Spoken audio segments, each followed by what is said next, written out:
मझी आकाशरे दुईटी नौसेना विमान परस्पर सह धक्का हेबा फलरे 10 जनकर मृत्यु होईछि। तेबे नौसेना अभ्यास पई आकाश मार्गरे प्यारेड चलिथिबा बेले दुईटी विमान परस्पर सह धक्का होइथिबा जଣା पड़िछि। तेबे आज सकाळ प्राय 9:30 समय रे एभली दुर्घटना घटिछि।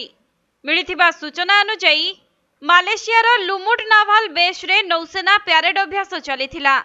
आउ एका सांगरे 10 रु अधिक हेलिकॉप्टर बेस रु बाहरी थिले। किंतु आकाशरे प्यारेड बेले हेलिकॉप्टर दुईटी परस्पर सह पिटी हेबा फलरे भयंकर विस्फोरण घटी विमानटी जळि जाइथिला एवं एथिरे थिबा 10 जन सदस्य दुर्घटना रे प्राण हराइछंती। आउ दुर्घटना समयर वीडियो एबे सोशल मीडिया रे वायरल हेबारे लागिछि।